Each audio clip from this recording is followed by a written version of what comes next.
Hi everyone and welcome to today's quick fix. So we've got a question from Anne, and the title is AnnemetteSloterbro, I hope I've pronounced that right, who says, hey, I have a hard time painting in a more loose way, a little like this. I would love to have some tips on how to paint more loosely.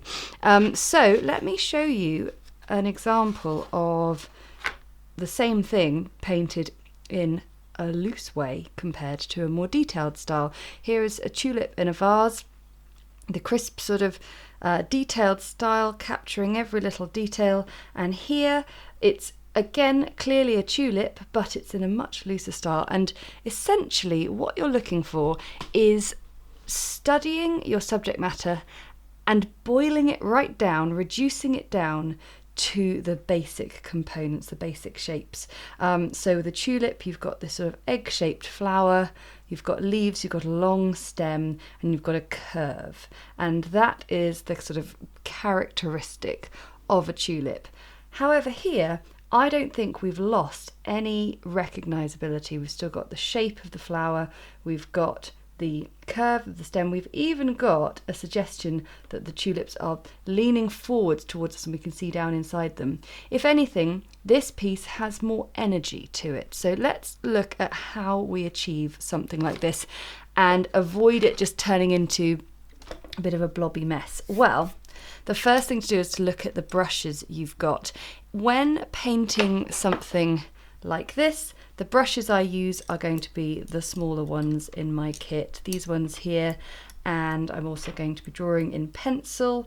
I'm going to be drawing quite a precise drawing first, and then using my little brushes to really capture every last little bit. Going slowly like that means that you have less use of the watercolour blends or the sploshing of the colour blending into each other, and instead a more precise and more sort of textured finish. So you can see the brush strokes in the glass, so you can see the brush strokes coming down the leaf.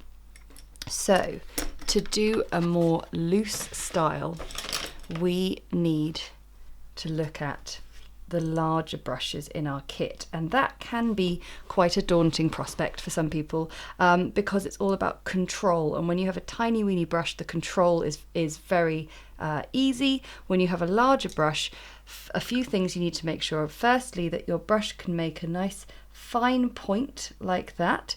If it's sort of struggling to, and it's sort of doing that kind of thing even when you've wetted it, then you need to get yourself some new brushes. Or you can have a look at ways in which you can sort of bring them back to health. I've got a nice brush, sort of how to look after your brushes, in the quick fix playlist. The next thing is confidence. So it's very important that you're sitting nice and straight backed.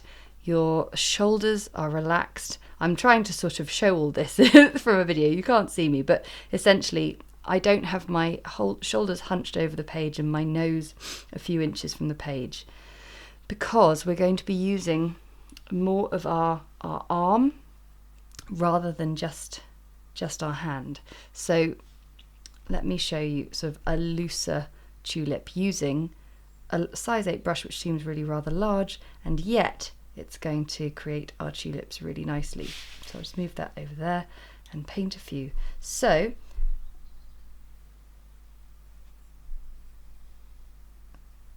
of course, that does not have the detail of that. However, it is very clearly a loose watercolour tulip according to these tulips here.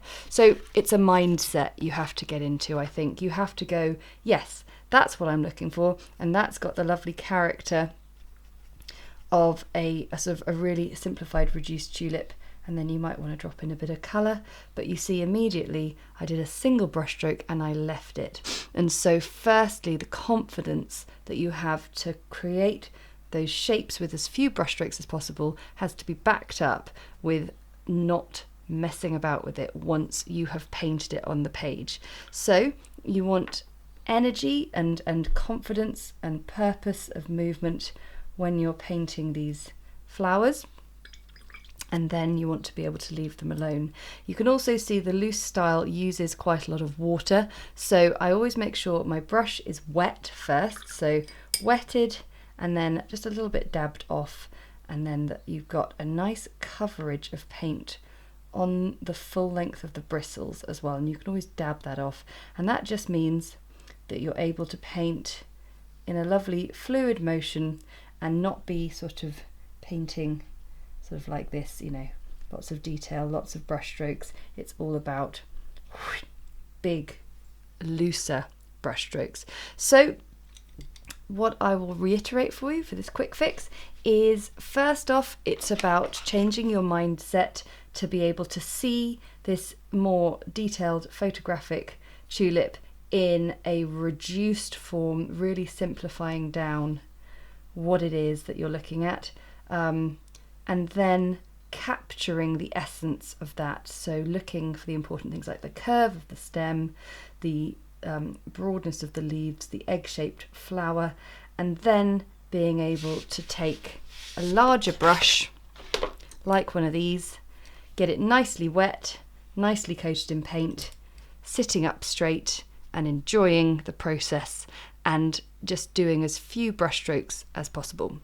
So that is today's quick fix in maintaining a loose watercolour style. But have a look through my playlists of flowers and foliage in particular, and you'll find lots of loose watercolour flowers. A particular favourite are these peonies here, done in the really loose style. You can see lots of energy, the vase there, very few brush strokes, but it's all about all the things we've just talked about. Thanks so much for watching, and I can't wait to answer another question next week.